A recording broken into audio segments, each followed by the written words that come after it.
Okay guys, so I'm going to cover another topic as far as bass guitar goes and restringing and stuff.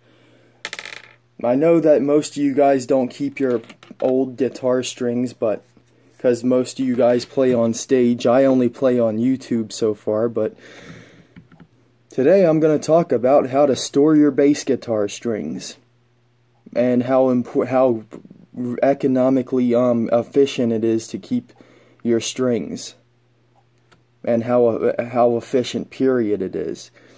Are you ever fooling around on your bass guitar and then you suddenly, boom, a string snaps and you say, how the hell am I going to replace that? Well, if you keep the strings on your guitar for some time, you could if you keep the strings on your guitar for some time, you could actually that phone's really getting annoying.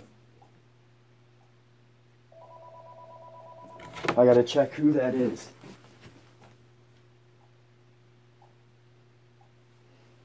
Alright, that's nobody, but so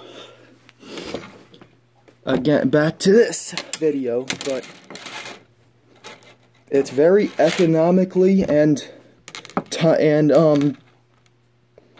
it's very time efficient and money efficient, because say you just changed your strings out because your other ones have gotten so dead that you can barely hear them anymore for this. Now, I know you're not going to put dead strings back on your guitar, but bass guitar strings are very important because they cost way more than guitar strings.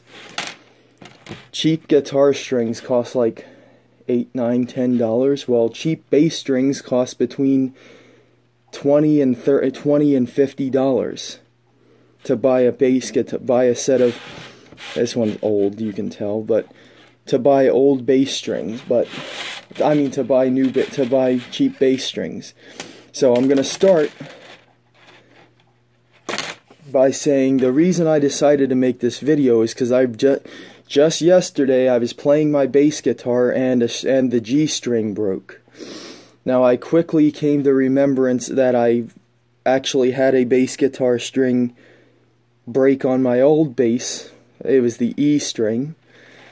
So what I did was I took that string off and all the rest of the strings and put them back in my drawer. Now I put a 3-month-old string on my bass and listen to it. Tell me if that doesn't sound like I just bought them.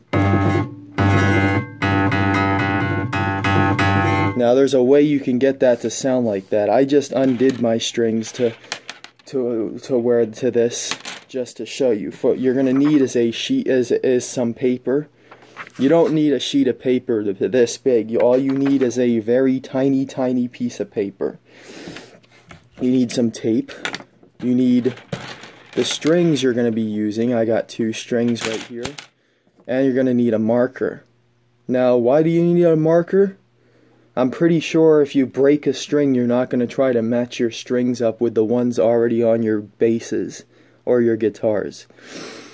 What you can do, what you're going to start by doing, is you're going to take a piece of the paper and tear it off about maybe, I don't know how big, maybe about the width of the tape in this. Now the reason why you're going to want to do this is because if you put the tape directly on the string, you're going to deaden the string up. And you're not going to get that brand new, fresh from the box sound that this 3-month-old string over here has. So what you're going to start and do next, these strings like to run all over, is you're going to take a piece of the tape about yay big, maybe that big, it's invisible tape as they call it. You're going to stick the piece of paper directly on the middle. This is going to shield your strings.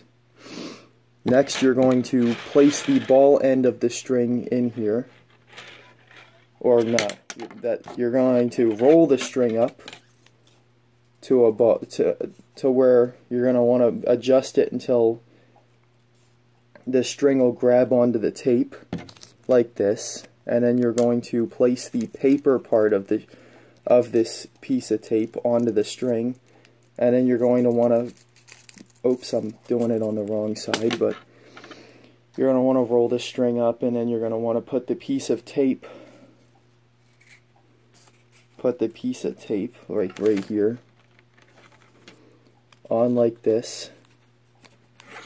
It's a little hard because the string's going to want to try to unravel on you, but you're going to want to put it like this to where you have a little, what looks like maybe a tag or something on there. Now you're going to want it to look like a tag. Reason you want it to look like a tag is because that's exactly what it's going to be, as a tag. And by the way, you don't want to do it for just that side. You're going to want to take another piece of paper, repeat these steps of preparing the piece of tape. Rip off a piece, stick the paper in the center, and you're going to want to put, this time you're going to want to put the tape. It's going to be a little easier because the string's not gonna be spring loaded, and you're going to want to do it like that. Now you can label that. Now you're going to take your marker and you're going to label the string position. In this case it's the A string, I already checked. And on the other side, you're going to come up with a code for whether it's guitar, bass, mandolin. For guitar I put A, for bass I put or for guitar I put 1, or for bass I put 2. For ukulele I put 3, but I don't need to label my uke strings because they're very, very thin. You don't need to label them unless you got heavy gauge, but there's your 2, there's bass, and it's the A string. So you're going to do the same thing with this string. This is a D string right here. I have a A and a D string. I know it's the A string because there's only one set of strings in there. Again, you're going to take your piece of paper, rip off a nice tiny piece.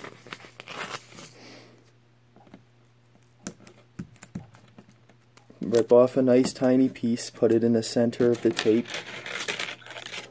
Roll your string and get both the end of the string, get both ends of the string as close to each other as you can. Seal the tag. And then repeat, and then you just repeat for the direct opposite side.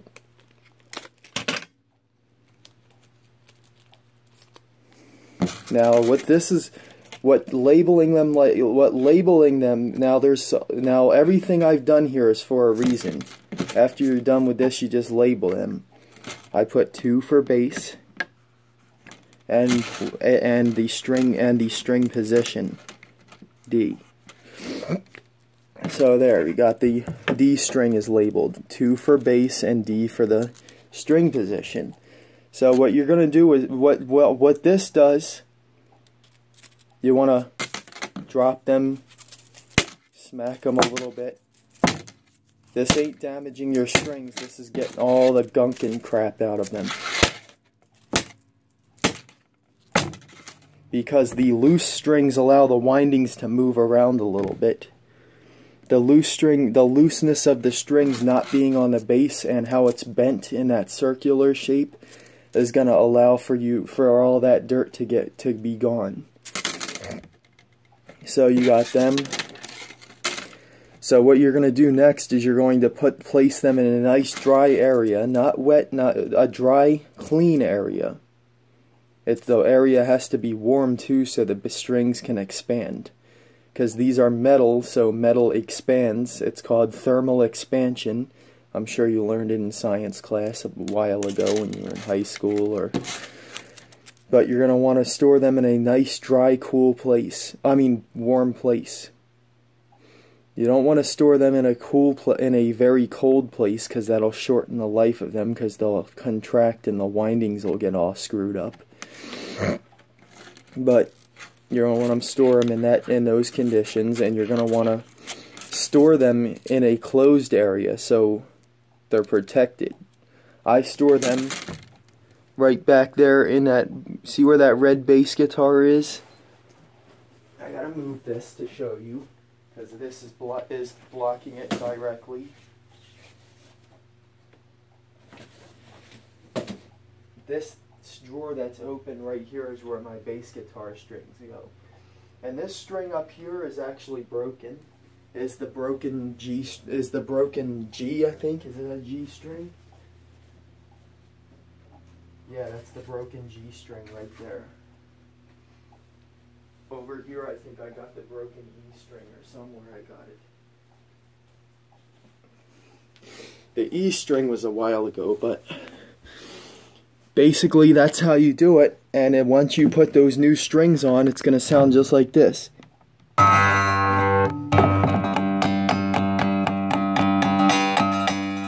That's a old string.